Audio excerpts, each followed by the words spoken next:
창세기 46장 1절로 7절까지의 말씀을 우리 같이 합독합니다. 1절이 있습니다. 이스라엘이 모든 소유를 이끌고 떠나 브엘세바에 이르러 그의 아버지 이삭의 아버지께 희생제사를 드리니 그 밤에 하나님이 이상 중에 이스라엘에게 나타나 이르시되 야곱아 야곱아 하는지라. 야곱이 이르되 내가 여기 있나이다 하매 하나님이 이르시되 나는 하나님이라 내 아버지의 하나님이니 애굽으로 내려가지기를 두려워하지 말라. 내가 거기서 너로 큰 민족을 이루게 하리라. 내가 너와 함께 애굽으로 내려가겠고 반드시 너를 인도하여 다시 올라올 것이요 요셉이 그의 손으로 내 눈을 감기리라 하셨더라. 야곱이 브엘세바에서 떠날 때 이스라엘의 아들들이 바로가 그를 태우려고 보낸 수레에 자기들의 아버지 야곱과 자기들의 처자를 태우고 그들이 가축과 가나안 땅에서 얻은 재물을 이끌었으며 야곱과 그의 자손들이 다 함께 애굽으로 갔더라. 이와 같이 야곱이 그의 아들들과 손자들과 딸들과 손녀들 곧 그의 모든 자손을 데리고 애굽으로 갔더라. 아멘. 할렐루야. 이 시간 우리 김재현 목사님도 말씀 전해 주실 텐데 세계에서 하나밖에 없는 아주 귀한 목사님이십니다. 물론 큰 키로 이렇게 와서 저렁저렁한 말씀으로 말씀 전하실 때 모두 은혜 받기를 축복합니다. 목사님 말씀 제목은 구원 그 아름다운 여정이라는 제목으로 말씀을 전해 주시겠습니다. 할렐루야로 목사님 화답하겠습니다. 할렐루야. 네, 반갑습니다. 추수감사 주일날 이렇게 모였습니다. 여러분 11월 달에 추수감사절이 있다는 게 참 너무 지롭지 않나 이런 생각을 갖습니다. 왜냐하면 이제 한 해를 돌아볼 수 있는 적정한 시기고 또 12월 달 한 달이 또 남아 있잖아요. 그래서 부족한 부분이 있다면 채울 수 있는 그런 시간에 우리가 추수감사 주일을 맞이하게 되었습니다. 그래서 이 시간에 우리 감사하는 제목들을 생각하면서 찬양을 하나 불렀으면 좋겠는데요. 예, 찬양의 제목은 날 구원하신 주 감사입니다. 우리 한번 찬양을 부르고 또 말씀을 나누도록 하겠습니다.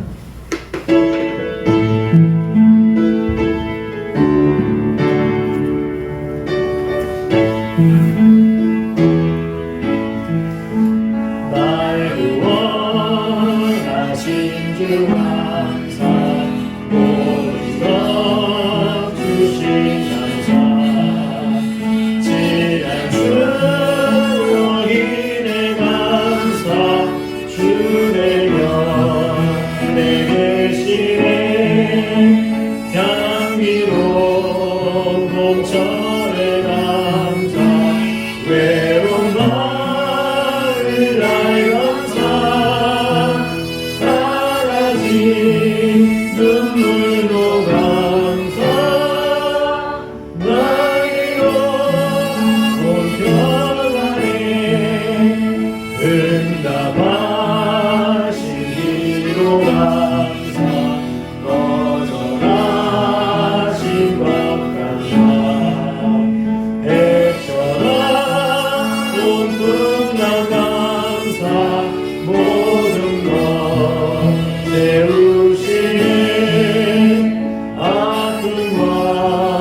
희망 주신 것 같아.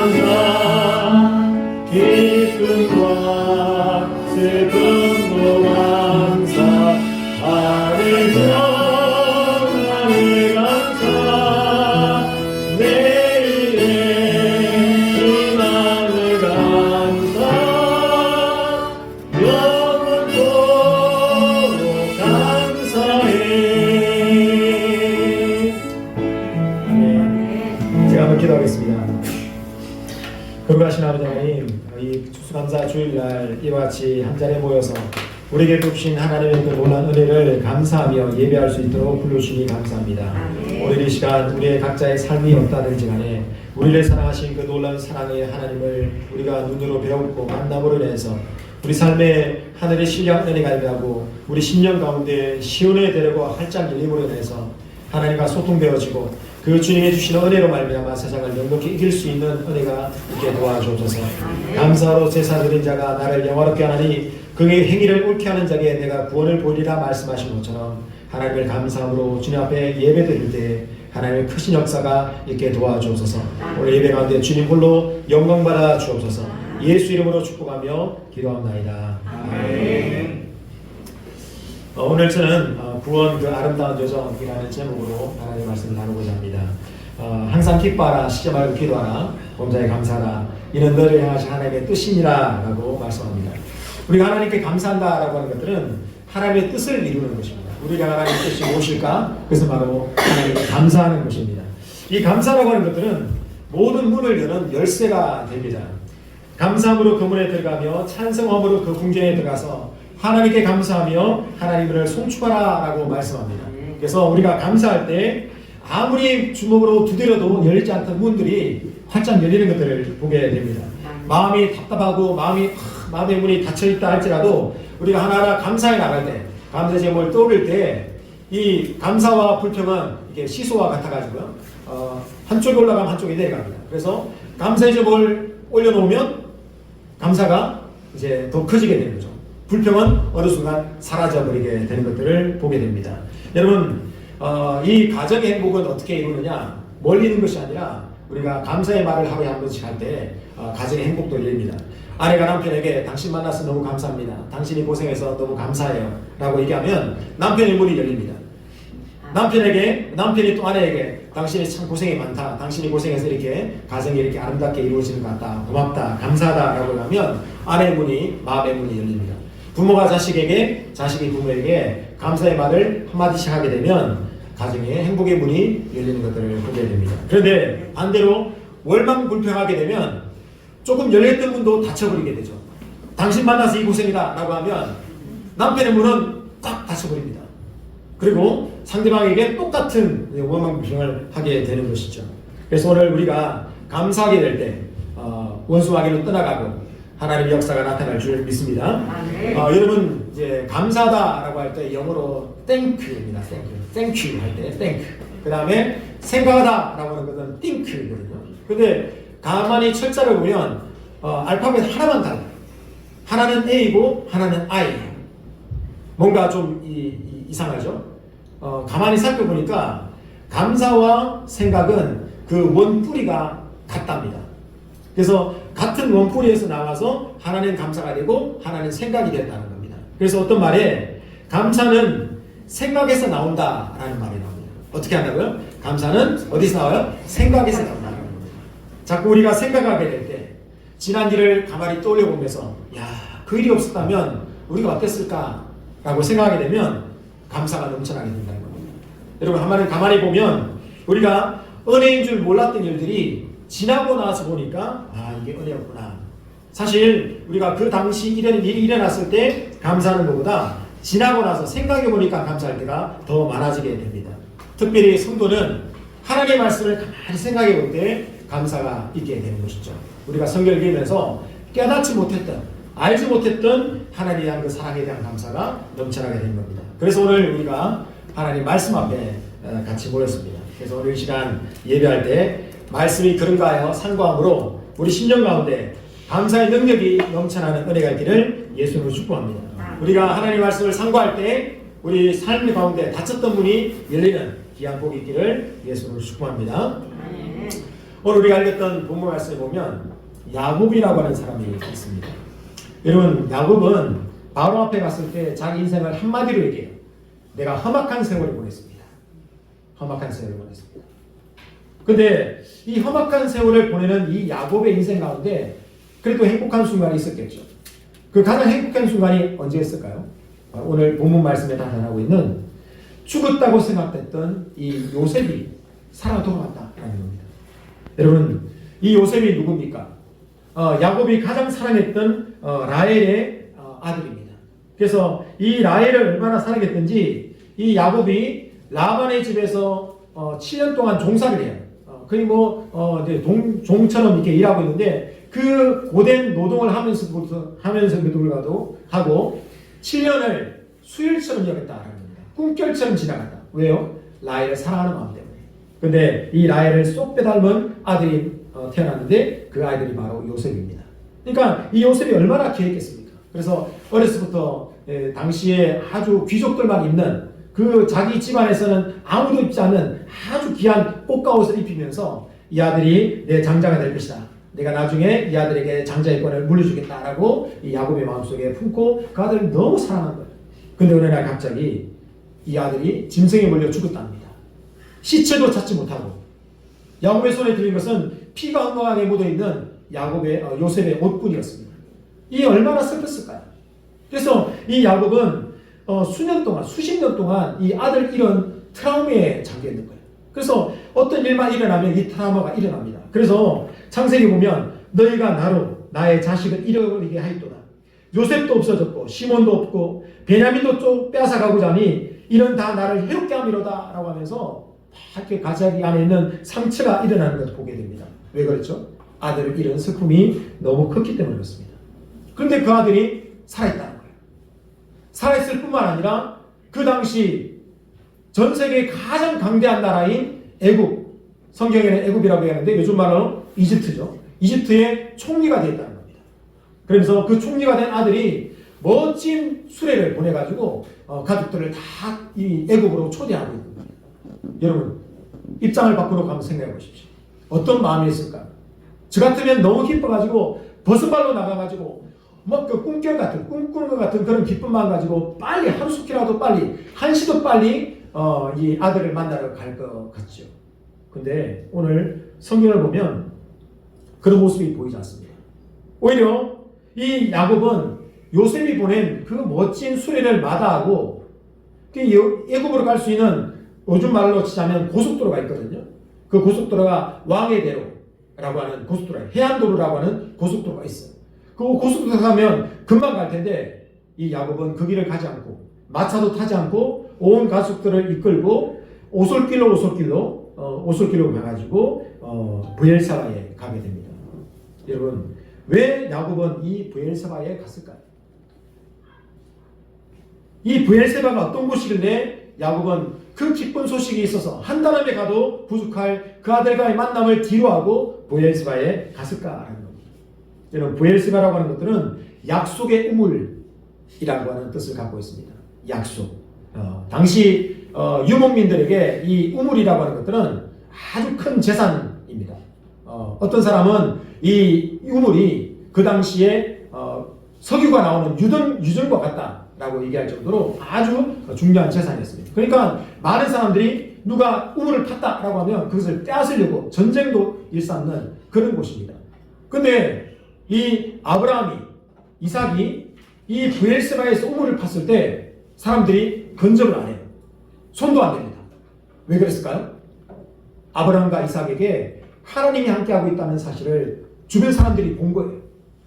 하나님 뜻대로 살아가고 있는 아브라함이, 이삭이 이 우물을 차지하고 있으니까 이 우물을 내가 뺐으면 큰일 나겠다라고 생각한 거예요.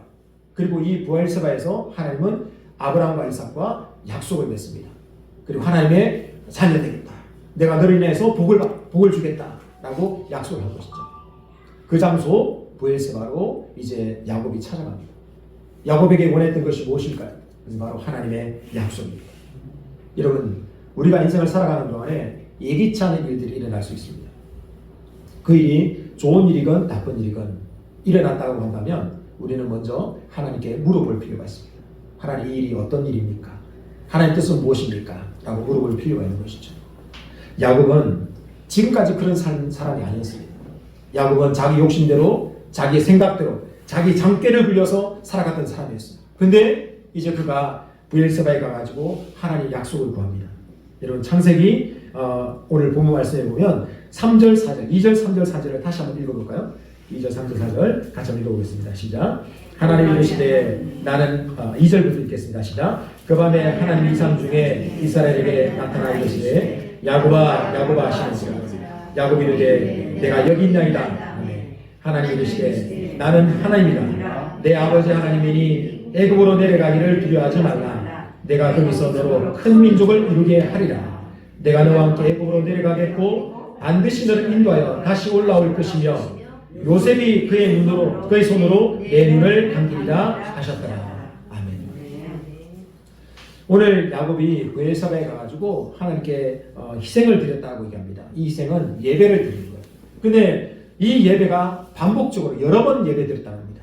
하나님 응답이 있을 때까지 계속 하나님 앞에서 예배 드리고 기도하고 예배 드리고 말씀 읽고 이런 과정을 통해서 하나님의 뜻을 묻고 있는 거예요. 그때 하나님이 나타나셨습니다. 그리고 하나님의 약속이 무엇입니까? 내가 너와 함께 애굽에 갔다가 너를 데리고 다시 애굽으로 나올 테니까 애굽으로 가는 것들을 염려하지 마라. 두려워하지 마라. 그리고 네가 그곳에서 큰 민족을 이루도록 내가 너에게 복을 줄 것이다. 그리고 너는 이 네가 사랑하는 요셉의 품 안에서 편안하게 생을 마감하게 될 것이다 라고 얘기합니다. 하나님은 야곱이 품고 있는 염려에 말씀으로 응답해 주셨습니다. 오늘 이 말씀을 받은 야곱의 존재는 마음은 어땠을까요? 오늘 47장 7절 10절 한번 읽어보도록 하겠습니다. 한 장을 넘기시면 창세기 47장이 있는데요. 창세기 47장 7절부터 10절까지는 놀라운 이야기가 나타납니다. 47장 7절부터 10절까지 한번 읽겠습니다. 시작.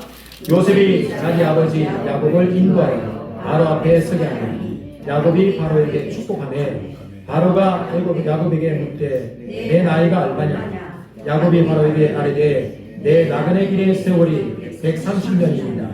내 나그네 나이가 얼마 못되니 우리 조상의 나그네 길의 연주에 미치지 못하나 험악한 세월을 보내니라 하고 야곱이 바로에게 축복하고 그 앞에서 나오니라. 아멘. 여러분 여기 나오는 바로는 누굽니까? 이집트의 왕입니다. 태양신이라고 부름받은 바로입니다. 근데 이 바로가 야곱을 시골 촌동네에 있는 늘 나이 많은 할아버지를 축복한 것이 아니라 오히려 야곱이 바로를 축복하고 있습니다. 여러분 뭔가 앞뒤가 안 맞죠? 바로가 갖고 있는 권력과 돈과 부귀, 영화 이런 것들과 야곱이 갖고 있는 그 촌스러움 비교하면 비교 가치가 없습니다. 그럼 누가 누구를 축복해야 됩니까? 우리가 생각할 때 왕이 그 시골에서 올라온 노인네를 축복해야 되는데 오히려 성경은 야곱이 바로를 축복했다라고 얘기합니다. 왜 그랬을까요? 야곱은 그의 마음속에 하나님이 계셨습니다. 하나님이 계셨기 때문에 바로가 자랑하는 세상 것들이 눈에 들어오지 않는 거예요. 이런 것들은 다 썩어질 것이고 하나님의 그 영광이 이 땅 가운데 임한다는 사실을 야곱은 알게 되었다는 것이죠. 그리고 바로는 야곱을 보면서 깜짝 놀랍니다. 아니 이 노인네 안에 있는 그 풍겨 나오는 포스가 장난이 아닌 거예요. 그리고 그 가운데 있는 하나님의 영광을 바로가 본 거예요. 그러니까 깜짝 놀라서 하는 얘기가 당신의 연세가 당신 나이가 얼마나 되길래 그렇습니까? 라고 묻는 거예요. 여러분 야곱하면 떠오르는 이미지가 무엇입니까? 속이는 자 야곱, 약삭빠른 자 이렇게 얘기하죠. 약삭빠르다라고 하는 것들은 야곱이 형의 유산 상속권을 빼앗기 위해서 형이 배고플 때 그 배고픔을 이용해 가지고 장자권을 빼앗습니다. 속이는 자라고 하는 이제 별명을 갖고 있죠. 왜냐하면 장자에게 주어지는 아버지의 축복을 얻기 위해서 염소 새끼의 가죽을 뒤집어쓰고 아버지까지 속입니다. 그리고 야곱은 계산이 빠른 사람이었어요. 왜냐하면 자기가 가장 외롭고 공부할 때 베델에서 하나님을 만나요. 근데 하나님이 축복하시니까 이 축복을 자기 걸로 받기 위해서 이렇게 축복하면 내가 뭔가 줄 테니까 확실하게 보답 좀 해달라, 응답 좀 해달라 라고 하면서 계산이 빠른 사람이었습니다. 그럼에도 불구하고 야곱은 어리석은 존재였습니다. 자기보다 더 약삭빠른 삼촌 라반에게 10번이나 품삯을 떼어먹히는 그런 존재였습니다. 그럼에도 불구하고 야곱은 집요한 사람이었고 상황 파악이 빠른 사람이었습니다. 그래서 자기 재산을 늘리기 위해서 온갖 술수를 다 하고 또 가만히 보니까 삼촌 라반이 자기를 시기한 것 같고 어느 순간 자기 재산을 또 빼앗을 것 같으니까 잽싸게 자기 자신을 다 모아가지고 야반도주합니다. 여러분 이 야곱은 인정이 없는 사람입니다. 아주 이기적인 사람이에요. 그래서 삼촌 나발이 누굽니까? 자기가 어려울 때, 자기가 오갈 데 없을 때 자기를 거둬준 사람이에요. 그리고 자기에게는 두 딸까지 주어서 장인으로 치자면 왕장인이죠. 그런 장인인데 장인이 저 멀리 갔을 때 한마디 인사도 없이 그동안에 고마웠다 감사했다 이런 얘기도 없이 그냥 야반도 지어버립니다. 그리고 형 이제 에스를 만나기 전에 이 에스가 군사를 이끌고 몰려오니까 자기 생명을 지키기 위해서 자기 가족들 모두를 다 자기 방패막이로 삼았던 그런 존재였습니다. 여러분, 우리가 야곱의 인생을 잠깐 한번 쫙 살펴봤습니다. 여러분, 우리 인생을 한번 쫙 살펴본다면 어떨까요? 우리가 감추고 싶었던 부분들, 우리가 숨기고 싶던 부분들을 다 드러나게 된다면 우리는 아마 고개 들지 못할 겁니다. 그런데 그럼에도 불구하고 하나님은 이 야곱을 버리지 않으셨습니다. 하나님은 야곱을 붙들고 계셨습니다. 여러분, 야곱이 돌베개하고 이제 베델에서 잠들었을 때, 노숙하고 있을 때, 그때 나이가 몇 살이라고 생각하십니까? 나이가 77살입니다. 저는 이 계산을 해보고 깜짝 놀랐습니다. 야곱이 바로를 만날 때가 130세였거든요. 근데 그 당시 요셉의 나이가 39살이에요. 그러니까 요셉을 낳을 때가 몇 살입니까? 130에서 39을 빼면 91세예요. 그리고 91세인데 이때 라반의 집에서 7년씩 2번 종살이를 했던 때거든요. 그러니까 10살을 또 빼요. 그러면 10살을 빼고 나면 그때 91에서 10살을 빼면 77세가 됩니다. 그러니까 삼촌 집에 라반의 집에 갔을 때 77살이었다는 거예요. 여러분, 오늘 이 77살의 이 야곱이 자기 형은 에서는 그 당시에 결혼도 했고 또 주변 사람들부터 성공하고 아버지로부터 인정도 받는 그런 존재였습니다. 그런데 이 야곱은 아무것도 이런 것이 없는 사람이었어요. 그런데 그 혈혈단신 이제 야곱이 형 에스의 죽음을 살인 위협을 피해서 도망가는 그런 순간에 돌베개하고 자고 있습니다. 그때 하나님께서는 꿈에 사닥다리가 그곳에 있는 것을 보여주시는 거예요. 근데 이 사닥다리 환상은 요한복음 1장 51절에 보면 예수님이 똑같이 말씀합니다. 뭐라고 얘기하시냐면 이르시되 진실로 진실로 너희에게 이르노니 하늘이 열리고 하나님의 사자들이 인자 위에 오르락내리락 하는 것을 보리라 라고 말씀합니다. 그러니까 이 인자 위에 하나님의 천사가 오르락내리락 할 것이다. 그러니까 야곱이 본 사다리는 뭡니까? 야곱이 본 사다리는 예수 그리스도인 것이죠. 오늘 하나님께서 야곱의 공고한 인생 가운데 함께 해주셨습니다. 오늘 이 야곱이 하나님과 함께 하셨던 그 삶이 있었기 때문에 하나님 그를 이끌고 계셨습니다. 77세였습니다. 여러분, 하나님의 구원사에게 늦은 것은 없습니다. 오늘 이 자리에 우리가 모였습니다. 하나님의 때에 우리가 모였습니다. 험악한 세월을 보냈다고 얘기하지만 하나님은 그 인생 가운데 동행해 주셨습니다. 만약에 이 야곱이 하나님 부름을 받고 베델에서 만났던 그 하나님을 진실로 믿고 살아왔다고 하면 아마도 야곱의 인생은 이삭과 같은 그런 인생이었을 겁니다. 여러분, 성경을 통틀어서 가장 환란이 없는 사람이 누구였을까 꼽는다면 이삭이었던 것 같아요. 만약에 이 야곱이 하나님의 말씀을 제대로 받았다고 한다면 이삭과 같은 삶이 되었겠죠. 왜냐하면 히브리서 4장 2절에 그 말씀이 그들에게 유익하지 못한 것은 듣는 자들이 믿음과 결부시키지 아니함이니라. 말씀을 들었는데 뭘 결부시키지 않았다고요? 믿음을 결부시키지 않았다는 겁니다. 야곱은 환상을 보았습니다. 그런데 그 환상을 믿음으로 받아들이지 않은 거예요. 그러니까 하나님의 환상을 그냥 이용해 먹을 가치로만 생각하는 것입니다. 제가 최근에 한국에서 멸종되었던 쇠똥구리를 복원한다는 얘기를 들었습니다. 한국에서 아무리 찾아도 없으니까 몽골에서 쇠똥구리를 들여왔습니다. 그래서 소똥을 굴린다고 해서 이 이름이 쇠똥구리예요. 이름이 좀 귀엽지 않습니까? 네. 그런데 놀라운 사실은 이 쇠똥구리가 소똥을 굴리면서 방향을 잡는데 그 방향을 어떻게 잡느냐? 밤하늘의 은하수를 보고 길을 잡는다는 거예요. 소똥과 은하수. 뭔가 안 맞죠? 근데 오늘 저는 이 이야기를 들으면서 이게 성도의 삶을 잘 보여주고 있구나 라는 생각을 갖게 됐습니다. 우리가 이 땅에 사는 시간들은 소똥을 굴리는 모습과 같을 것입니다. 그런데도 불구하고 우리는 은하수를 바라봅니다. 사도 바울은 우리가 갖고 있는 것들을 배설물처럼 여긴다고 얘기하고 있습니다. 우리가 갖고 있는 것들을 다 이 땅에 내려놓고 우리는 저 영원한 천국을 바라보게 됩니다. 새똥구리가 새똥을 열심히 굴리면서 은하수를 바라보며 갈 때 그 길은 하나님께로 우리를 인도하는 길이 될 것입니다.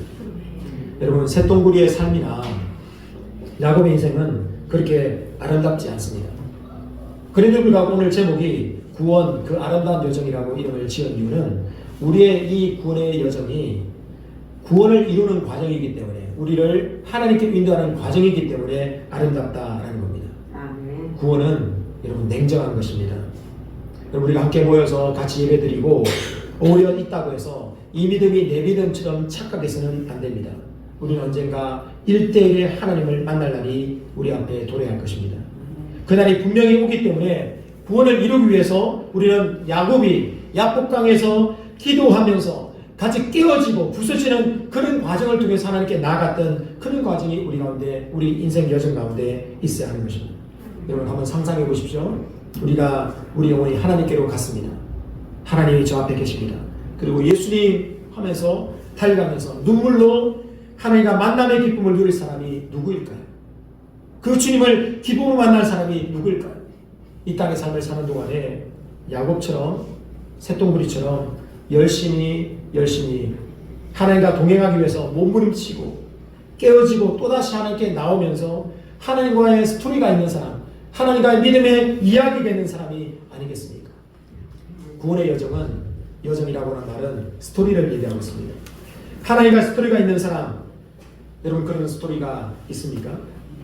이 추수감사절에 우리가 정말 감사해야 될 것은 새똥구리 같은 그런 인생이지만, 그럼에도 불구하고 우리가 지금 이렇게 함께 모여서 기도하고 예배드리는 이 자리에 나온 것이 얼마나 감사하냐라는 것입니다. 그리고 천국 갈 때 하나님께서 기대해 줄 시간이 어떤 시간일까라는 것을 우리가 돌아봐야 합니다. 여러분, 우리가 인생을 살아가는 동안에 하나님께 감사할 일들이 있죠. 근데 진정한 감사의 제사는 언제 이루어지느냐? 주님 앞에 서는 날 이루어지는 것입니다. 여러분, 그렇기 때문에 우리의 인생의 삶은 치열해야 합니다. 신앙의 삶은 치열해야 하는 것입니다. 그런 치열한 신앙 여정을 통해서 우리는 완전히 종국적으로 완성된 주님의 나라에서 최고의 주님과의 만남을 갖게 될 것입니다. 이런 만남을 기대하면서 그 좋은 천국을 바라보고 우리는 손을 발발발 떨면서 이 구원의 길에서 주님과의 동행하는 삶을 놓치지 않도록 하기 위해서 몸을 쳐야 하는 것입니다. 나는 구원받았으니까, 뭐 다음 주도 예배로 올 수 있으니까, 그리고 하나님이 사랑한다고 하니까 하나님 알아서 하시겠지 라고 생각하면 이거는 잘못된 생각입니다. 여러분, 구원, 그 아름다운 여정을 깨닫게 될 때, 우리 인생길이 구원을 향해 가는 여정이라는 사실을 깨닫게 될 때 우리는 복의 기준이 달라집니다. 아멘. 세상이 말하는 성공이 저주일 수 있습니다. 세상이 말하는 실패가 오히려 복일 수 있습니다. 왜냐하면 하나님 우리 삶 속에서 죄를 다루고 계시기 때문에 그렇습니다. 우리 주님은 우리가 하늘 아래에서 가장 소중하게 여기는 것이 무엇인지 이 땅의 삶을 삶을 통해서 깨닫기를 원하십니다. 하나님 원하시는 인생이 무엇인가 성경 속에서 깨닫고 우리 인생을 통해서 이루기를 원하시는 하나님을 닮아가는 그런 삶을 살기를 주님 원하고 계시다. 그래서 하나님은 우리를 그 인생 모든 여정에서 때로는 성공을 통해서 때로는 실패를 통해서 우리 마음을, 우리 영혼을 다루고 계시는 것입니다. 그래서 결국에 천국이 이루어졌을 때 우리가 하나님 앞에서 가장 아름다운 모습으로 설 수 있도록 연단하시는 것입니다. 여러분, 그래서 우리가 지난 1년을 되돌아볼 때 우리는 때로는 삶 속에서 실패도 했고 사고도 당한 적도 있고 병도 생긴 적도 있지만 그 모든 과정 속에서 내 영혼이 하나님과의 관계가 얼마나 더 깊어졌는가, 나는 이 한 주간 하나님의 삶을 통해서 얼마나 하나님을 더 알게 됐는가를 점검해 보는 것이 중요합니다. 소위 인생에서 성공이 있지만 누구나 부러워할 만한 그런 성공을 했지만 하나님과 멀어졌다면 그것은 바로 저주입니다. 정말 간절히 하나님 앞에 소망하고 기도해서 이루어졌다면, 그래서 그 응답을 통해서 하나님께 정말 감사하고 하나님 더 사랑하게 되었다면 그 성공은 하나님 앞에서 가장 아름다운 역사일 겁니다.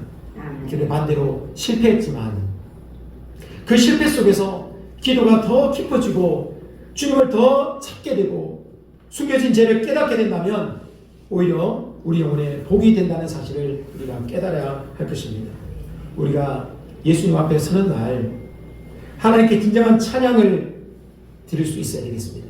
그때 우리는 요한계시록을 보면 장로들이 그 멸관을 벗어서 하나님께 내려놓으면서 하나님을 찬양하는 그 기록을 보면서 이게 어떤 의미일까? 라고 생각할 수 있지만 아마도 주님을 사랑함으로 이 땅의 삶을 살아가고 마지막에 주님 앞에 서는 날 하나님이 하셨군요. 하나님의 삶을 이끌으셨군요. 라고 고백할 수 있는 그런 인생이 될 것입니다. 여러분, 우리가 이 땅에 머무는 시간은 정말 짧습니다. 이 짧은 시간을 하나님이 왜 허락해 주셨을까요? 하나님은 어떤 기준으로 이 시간을 보고 계실까요? 우리는 그리스도인으로서 이 삶을 어떻게 살아가야 되는가 돌아봐야 할 것입니다. 유럽의 최대 한인 기도원 성령 기도원인 설립자이고 독일 브레멘 순복음 성령교회에 심호하고 있는 김화경 선교사님 간증을 들어본 적이 있습니다. 이분이 특발성 혈소판 감소증을 앓고 있는데요. 보통 사람이 혈소판이 15만에서 40만이랍니다. 그리고 만약 이 혈소판 수치가 6만 이하로 떨어지면 위험하고 2만 이하로 떨어지면 죽는답니다. 근데 이 선교사님의 혈소판 수치가 9천이랍니다. 만도 아니고 9천이랍니다. 그래서 9천 이하로 떨어져 가지고 온몸에 핏줄이 다 터지고 수혈을 위해서 바늘을 꽂았는데 그 꽂은 부분까지 다 피가 나면서 다 죽는다고 얘기합니다. 예를 들어 수목교에서 이 선교사님을 치료했던 목동 이대병원의 의사가 나와서 간증을 하는데요. 이 의사가 얘기하면서 울어요. 자기 일도 아닌데 치료하는 의사가 웁니다. 그 이야기, 그 모습을 보면서 정말 상황이 심각했구나. 그래서 이대 목동병원에 있는 피, 그 다음에 약 절반을 썼답니다. 그러면서 수련이가 목사님, 의사 선생님 포기하시죠. 이제 주치의한테 포기하시죠. 그렇게 얘기할 정도였답니다. 그 순간 내사 판정을 받았을 때 선교사님이 2천천으로 올라간답니다.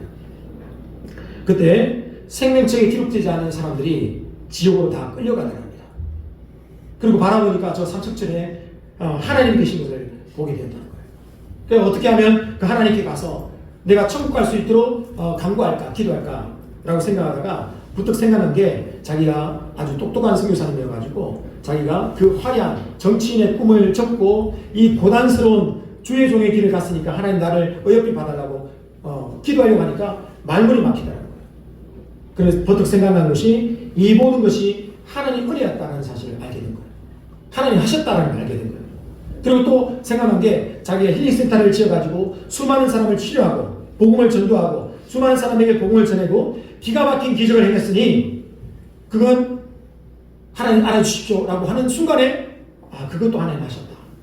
그것도 하나님 은사 주셔서 하셨다라는 생각이 떠올라서 말을 할 수 없다는 거예요. 근데 한 가지 기억난 게 자기가 어렸을 때 예수 믿었다라는 것이 생각나는 거예요. 근데 그 말을 하려는 순간에는 믿음도 하나님 주셨다 라는 것을 깨닫게 되면서 말을 못하겠다는 거예요. 근데 그 순간에 자기가 어렸을 때 왜 아이들이 이제 식기도 할 때 되면 조만 많은 손을 탁 하나님 감사합니다 이러면서 어른들이 기도하는 거하고 좀 다르잖아요. 그죠? 여러분 식사기도 다 하시죠? 감사합니다. 잘 먹겠습니다. 근데 진정으로 감사하십니까? 예. 어른들하고 아이들의 기도는 좀 다르죠. 근데 이 아이의 김학의 선생님이 하나님 앞에 다 기도하면서 하나님 이 음식 주셔서 감사합니다 라고 하는 그 감사의 기도가 생각납니다. 근데 그 순간 바로 성사님이 하나님 앞에 가 있다. 그때 하나님께서 이 성사님에게 생명수 강수를 주면서 이게 생명수다 마시라 라고 얘기했답니다. 그리고 마시면 네가 낫게 될 텐데 네가 나아지면 네가 땅에 내려가서 하나님이 살아있다는 사실, 내가 살아있다는 사실을 전해라. 천국이 있다는 사실을 전해라. 지옥이 있다는 사실을 전해라. 지옥이 있다는 겁니다. 천국이 있다는 거예요. 여러분 믿으십니까? 아멘. 그리고 하나님께서 내가 천국에서 예수 잘 믿고 천국 교회를 기다리고 있다라고 전하라 라고 사명을 주셨습니다. 그리고 이 성교사님은 깨어났습니다. 완전 기적이 일어난 것이죠. 그리고 지금 독일에서 사역을 잘하고 계십니다. 여러분, 요셉이 야곱을 애굽으로 초대하면서 이렇게 얘기합니다. 다 버리고 오세요. 애굽의 온 땅에 좋은 것이 다 우리 것입니다. 당신들의 것입니다. 라고 얘기합니다. 여러분, 우리가 소똥구리처럼 소똥을 굴리고 있는 거예요. 근데 저 사람 소똥이 나보다 크네. 내 소똥은 왜 이렇게 작지? 라고 불평할 일이 전혀 아니다라는 겁니다. 잠시 후에 우리는 사람의 말로 표현할 수 없는 천국의 영광을 누리는 것이 하나님의 약속으로 우리에게 주어졌습니다. 다 버리고 오라. 온 천국에 좋은 것이 너희 것입니다. 이 말씀이 하나님에게 주시는 말씀이다라는 겁니다. 여러분, 누가 감사할 수 있습니까? 감사하는 것은 분에 넘치는 선물을 받았을 때, 분에 넘치는 대접을 받았을 때, 분에 넘치는 사랑을 받았을 때 우리는 감사하게 됩니다. 반대로 내가 해준 것만큼 받았네, 내 능력만큼 대접받았네 라고 생각하면 감사가 나오지 않습니다. 여러분은 어떻습니까? 나는 공로 없으나, 나는 자격 없으나 분에 넘치는 선물을 받고 분에 넘치는 대접을 받았다라는 것을 우리는 말씀 속에서 깨닫게 되는 것입니다. 우리가 구원받았지만 감사하지 못하는 이유가 무엇입니까? 감사 얘기를 함에도 불구하고 여러분, 우리의 구원의 감격이 오늘 예배 드리는 가운데 있습니까? 왜 없습니까? 우리가 구원하신 그 감격이 왜 없습니까? 오늘 저는 여러분, 우리는 예배 드리는데 저의 부족한 제가 얘기하는 이야기에 있는 것이 아니라 저도 하나님께 예배 드리는 것이고 여러분도 하나님께 예배 드리는 것이잖아요. 하나님 말씀 앞에 서 있고 하나님의 말씀을 듣는 자리 있지 않습니까? 저는 오늘 이 설교의 원고를 몇 번을 고쳤어요. 적고 녹음하고 또 적고 녹음하고를 반복했습니다. 왜냐하면 하나님께서 준비하는 과정 속에서 깨닫게 하시는 부분들이 있었으니까. 그리고 오늘 저는 말씀을 전하지만 동일하게 하나님의 말씀 앞에 서 있습니다. 여러분, 우리는 하나님 앞에, 여러분들은 어떻습니까? 우리에게 다음 주에 또 다른 예배가 있기 때문에, 유튜브를 틀면 수많은 설교들이 널려있기 때문에 또 할 수 있으니까, 넘쳐나니까 라고 있다면 우리는 하나님을 모르는 사람입니다.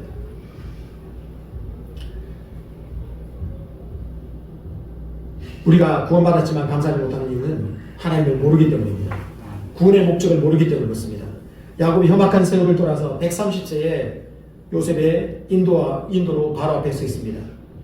성도는 그 아름다운 여정에 올라있는 사람입니다. 구원의 여정은 이미와 아직 사이에 존재하는 시간입니다. 우리는 이미 구원받았습니다. 그러나 아직까지 그 구원이 완성되지 않았습니다. 그 사이에 우리는 구원의 여정을 걸어가고 있는 것입니다. 하나님 알아가면 알아갈수록 그분이 얼마나 소중한 분인가, 야곱처럼 지금까지 얼마나 내 마음과 내 뜻대로 범죄하며 살아왔는가 우리는 깨닫게 되는 것입니다. 그래서 어찌하든지 주님 안에 약속의 소중함을 붙들고 주님 앞에 살아가겠다고 날마다 결단해야 되는 인생입니다. 우리는 생각하지 않으면 우리 감정이, 우리 정욕이 이끄는 대로 살아갈 수밖에 없는 연약한 존재입니다. 그래서 믿음으로 구원의 여정길에 한 걸음 한 걸음 주님 바라보면서 걸어갈 때 우리 예수님께서 우리를 이끌고 계시다는 사실을 우리는 날마다 걸음걸음마다 깨닫게 되는 것입니다. 우리가 하나님 알아야 되겠습니다. 그리고 나를 알아야 되겠습니다.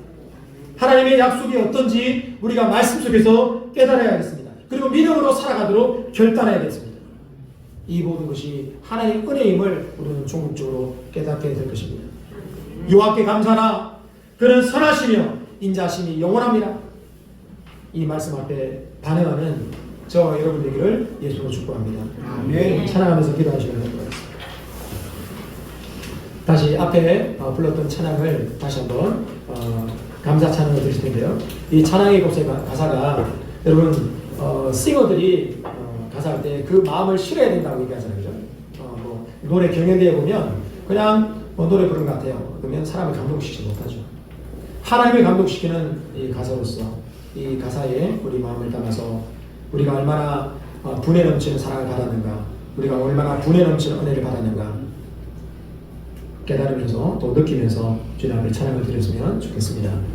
찬양 드리겠습니다.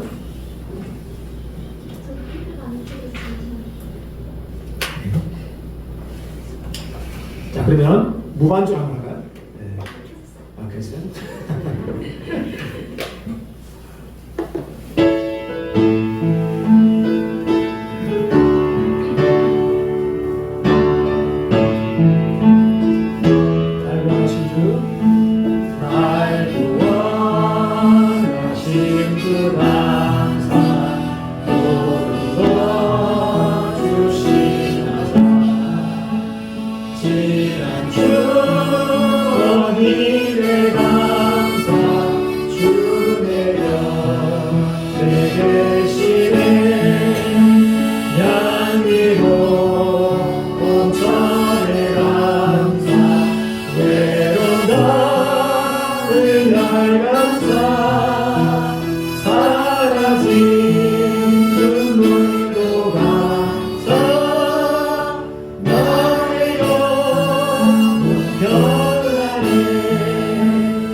기쁨과 슬픔도 감사